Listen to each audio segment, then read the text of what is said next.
kasih-Mu yang mulia. Kami naikkan syukur padamu. Kami naikkan syukur padamu. Kami naikkan syukur padamu. Syukurkan kasih-Mu yang mulia. Kami naikkan syukur padamu.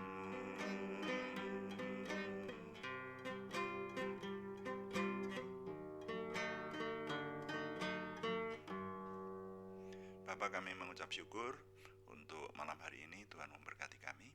Dan sekarang kami mau melanjutkan doa malam ini dengan merenungkan firman-Mu dan melayani Tuhan dengan doa. Berkati, berikan perlindungan dan pimpin kami semua, sehingga semua yang kami kerjakan ini menjadikan nama Tuhan dimuliakan dan kami semua diberkati. Dalam nama Tuhan Yesus Kristus kami berdoa. Haleluya. Amin. Selamat malam Bapak Ibu, Saudara sekalian yang sudah ada dalam doa malam ini bersama dengan kita semua di sini. Mari kita melanjutkan perenungan kita akan firman Tuhan, dan renungan singkat kali ini kita akan membaca dari surat Filipi. Filipi pasal yang ke-3 ayat yang ke-13 ya. Kalau kemarin kita merenungkan soal pengampunan, nah sekarang ini judulnya adalah mengampuni diri sendiri ya, mengampuni diri sendiri. Firman Tuhan berkata, "Saudara-saudara, aku sendiri tidak menganggap bahwa aku telah menangkapnya, tetapi ini yang kulakukan. Aku melupakan apa yang telah di belakangku dan mengarahkan diri kepada apa yang di hadapanku." Ya, surat Filipi ditulis oleh Rasul Paulus, dan satu ayat ini menjelaskan kepada kita, kalau kita baca secara keseluruhan, sebetulnya Rasul Paulus menyampaikan bahwa dia itu seperti orang berlomba, ya, berlari-lari pada tujuan di depan, ya, untuk memperoleh mahkota, memperoleh anugerah yang lebih besar, ya, seperti itu. Dan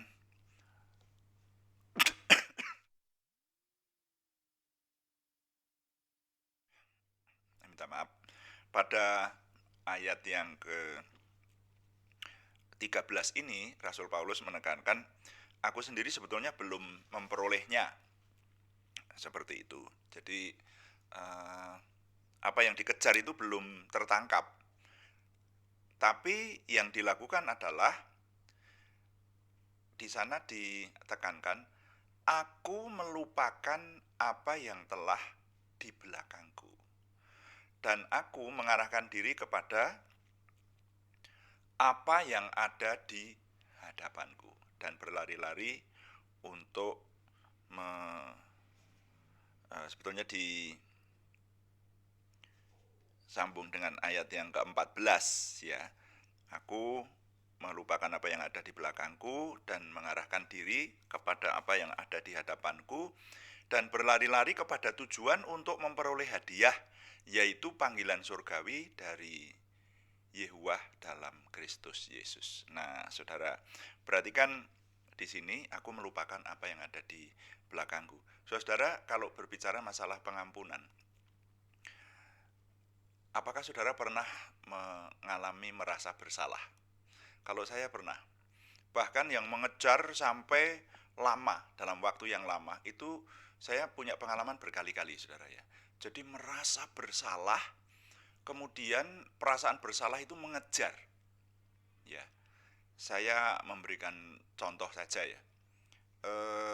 Saya pernah mengalami satu ketika adik kandung saya menerima baptis di sini, di kota di mana saya tinggal. Nah, kebetulan waktu itu hampir berbarengan dengan lahirnya anak pertama kami. Hampir berbarengan. Jadi anak pertama kami itu masih kecil. Eh, Baru beberapa minggu lahir ya. Ya, seperti itu ya. Jadi belum genap, kayaknya belum ada 3 bulan lah itu ya. Ini sudah lama banget, tapi peristiwa itu masih tetap teringat. Nah, saya punya kakak yang sangat akrab dengan saya. Akrab banget, ya, kakak sepupu. Tapi hubungannya luar biasa, ya. Kita itu sering curhat-curhatan sampai tua begini. Eh, nah, kakak saya itu datang eh, dari kotanya. Waktu itu, ini berarti 30 tahun yang lalu lebih ya. Ya, anak saya sekarang sudah usia 33, ya, jalan. Nah, sehingga eh, itu tahun-tahun itu dia pakai sepeda motor, boncengan suami istri datang ke rumah hanya untuk meninjau saya punya anak. Tapi hari itu jam dia datang, saya harus menunggui adik saya yang dibaptis di tempat lain, agak di luar kota, saudara ya. Jadi di tempat pemandian seperti itu, baptis selam. Jadi ini peristiwa besar dalam hidup saya, sehingga ketika adik saya menyerahkan diri kepada Tuhan dalam baptis, itu saya ingin mendokumentasikannya dan sebagainya. Sehingga saya bilang kepada kakak saya begini, jangan pulang dulu ya, saya menunggui adik setelah dia baptis, nanti saya segera pulang. Nah, seperti itu. Nah, tapi namanya baptis, ya itu. Jadi istri saya ada di rumah dengan membawa anak kecil, dan uang yang ada itu ada di dompet saya. Jadi bawa saya ke tempat baptis itu, saudara-saudara. Wah, sehingga yang di rumah itu mau membeli sesuatu saja tidak bisa. Jadi kakak saya tidak disuguhin apapun, bahkan minuman saja enggak, saudara ya. Jadi hanya diajak ngobrol oleh istri, jadi istri saya nggak bisa apa-apa. Ya, karena membawa anak kecil, tidak ada uang yang ditinggal di rumah waktu itu, saudara ya. Sehingga ketika saya pulang, itu sudah cukup lama, karena ternyata baptis itu beberapa puluh orang dan tidak bisa dalam waktu singkat seperti bayangan saya. Ketika saya pulang, kakak saya terus pamit pulang. Loh, ini belum disuguhin minuman padahal sudah hitungan jam. Jadi berjam-jam di rumah, minuman saja nggak keluar. Lalu, waduh, saya itu merasa bersalah banget. Walaupun mereka berkata, oh, jangan jadi pikiran, enggak masalah, gampang yang seperti itu. Wah, tapi itu menghantui. Saya sudah minta maaf.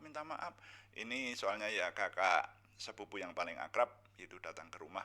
Itu bermalam-malam saya dihantui oleh rasa bersalah, saudara. Saudara bisa membayangkan, bagi saudara mungkin tidak akan bukan masalah besar. Orang kalau tidak tidak punya perasaan seperti saya, ya paling tidak seperti itu, perasaan seperti saya yang saya maksud, mungkin tidak merasa bersahayanya gitu aja, ya sudahlah, yang memang kondisinya semacam itu. Nah itu, saudara. Tapi berbulan-bulan sampai hitungan tahun, saya kalau ketemu orang itu saya merasa sangat bersalah. Nah, mereka berdua sekarang sudah dipanggil Tuhan, saudara ya. Tapi peristiwa itu memberikan pelajaran kepada saya bahwa rasa bersalah itu bisa menghambat kemajuan. Nah, bayangkan kalau setiap saat saya hanya ingat akan hal itu membuat perenungan yang dalam buat saya, saudara. Jadi, waduh, rasa bersalah. Pada hari-hari pertama, itu kemana-mana, itu menghantui saya. Saya merasa bersalah, mengerjakan ini apa. Saya ingat akan peristiwa itu, merasa bersalah terus. Jadi, sepertinya saya itu layak dihukum. Pertanyaannya, pernahkah saudara merasa ada peristiwa semacam itu terjadi atas hidup saudara, kalau menurut saya setiap orang punya ya rasa atau peristiwa semacam ini, dan hanya kadarnya dan yang berbeda sama kasusnya yang berbeda juga, saudara ya. Kadarnya berbeda dan kasusnya berbeda, saya rasa seperti itu. Nah, hanya memang itu perlu proses, makin lama makin hilang. Dan semakin hilang ketika saya menyadari ada firman Tuhan yang menunjukkan akan hal ini. Firman Tuhan berkata, inilah yang harusnya dilakukan oleh orang. Apapun yang pernah terjadi, itu aku melupakan apa yang ada di belakangku dan mengarahkan diri kepada apa yang ada di hadapanku, berlari-lari untuk sampai kepada tujuan. Nah itu. Bayangkan kalau setiap hari orang hanya terbelenggu oleh pikiran dengan rasa bersalah. Namanya rasa bersalah. Nanti kalau sudah di pelayanan, saya memiliki pengalaman pelayanan. Bahkan ada orang-orang yang lebih dari yang saya alami tadi. Ya, ada orang-orang yang sampai ingin bunuh diri karena merasa bersalah. Loh, bisa loh saudara itu. Salah satunya orang yang pernah menggugurkan kandungan. Itu. Orang yang pernah menggugurkan kandungan karena tanpa alasan, karena tidak ingin hamil aja. Dulu pada waktu pada waktu belum menikah, hamil padahal belum menikah, terus malu, lalu kandungannya digugurkan. Tapi setelah menikah, peristiwa itu menghantui, ya, karena dia pernah membunuh anaknya. Itu bisa tidak hilang-hilang itu, seperti itu. Nah saudara, doa pagi dan doa malam ini diselenggarakan untuk mencapai pemulihan. Dan oleh anugerah Tuhan, saya sudah melihat teman-teman, saudara yang mengikuti doa pagi dan doa malam ini, bahkan di lain kota, yang menghadapi kasus-kasus tertentu yang membelenggu dan belum merasa terpecahkan. Kalau dalam satu hal ini, yaitu merasa bersalah dan berlebihan dan itu mengganggu saudara, mari kita bereskan. Saudara perlu pemberesan di hadapan Tuhan. Dan kalau perlu saya bantu, dengan senang hati. Ya toh, ada beberapa teman di sini yang saya datang ke rumah. Bahkan barusan juga di masa-masa Lebaran sekarang ini, saya datang kepada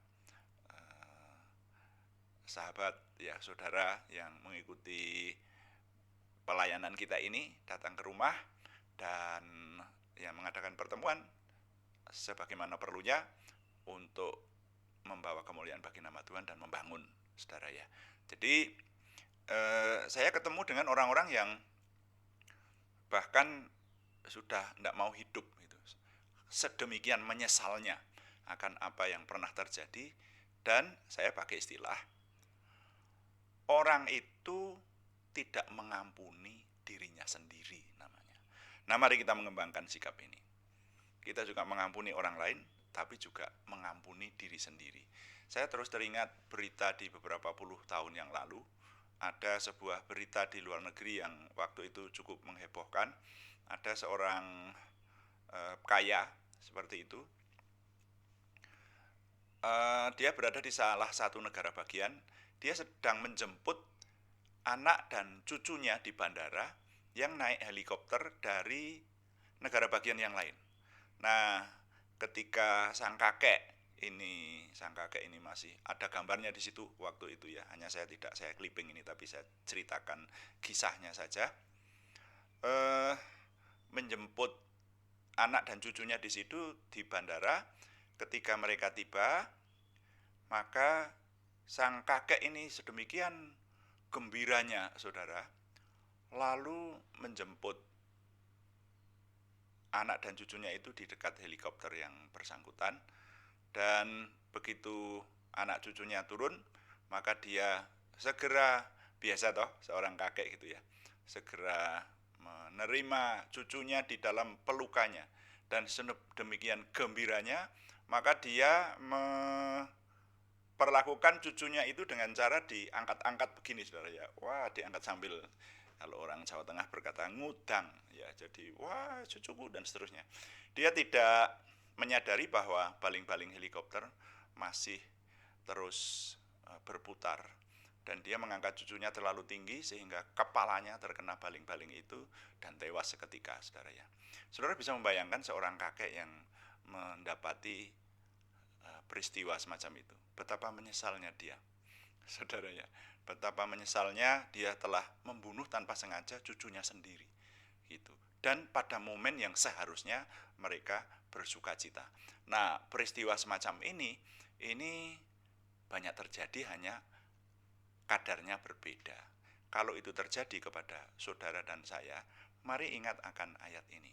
Aku melupakan apa yang ada di belakangku dan mengarahkan diri kepada apa yang ada di hadapanku.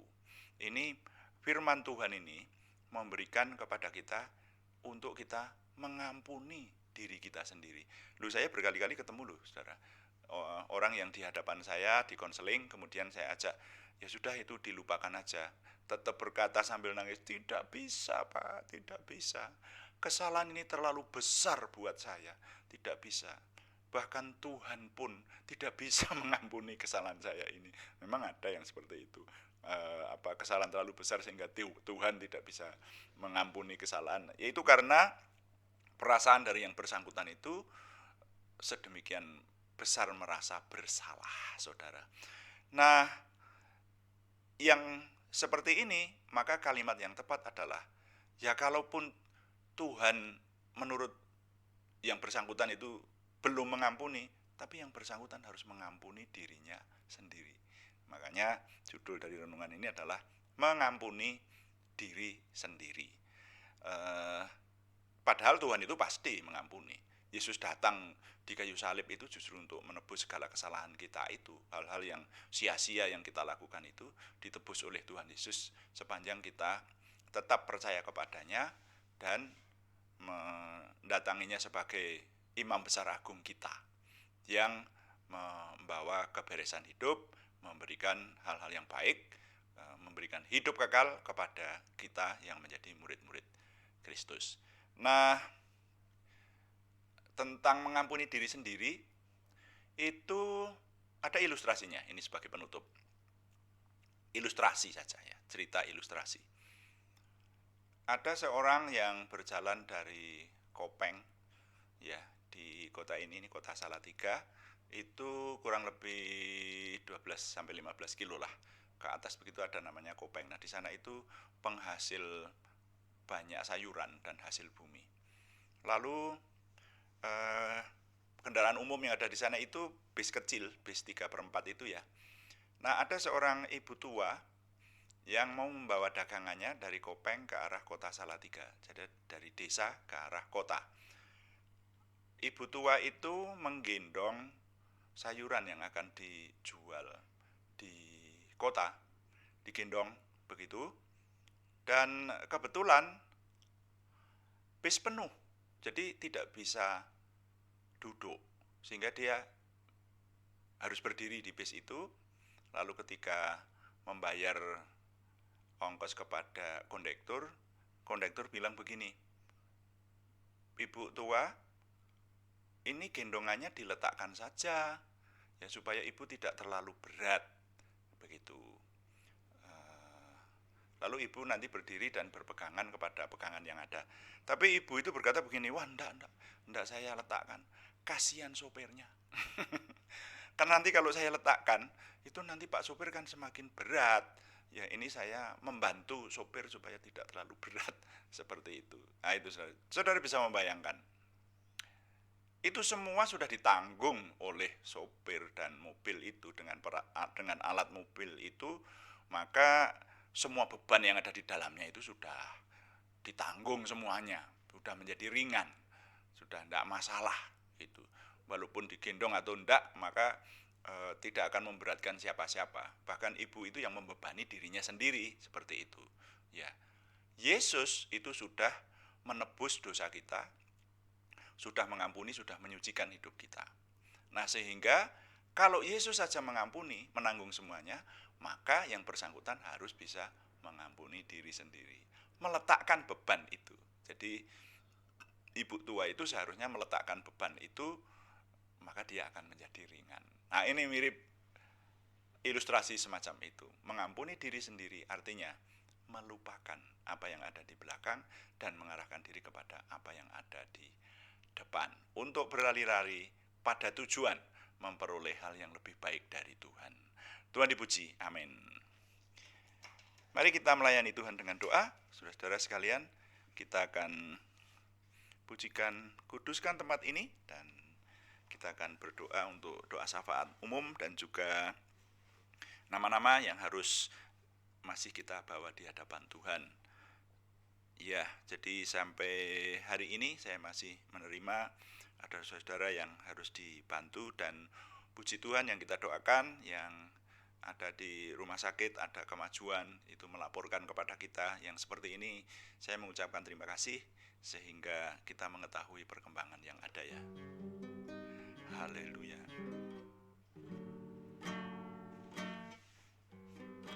Kuduskan tempat ini, untuk kami berdoa. Kuduskan hati ini, untuk kami menyembah. Biar segala perkara ku serahkan padamu, Yesus, dan Roh Kudus bekerja membimbing kami semua.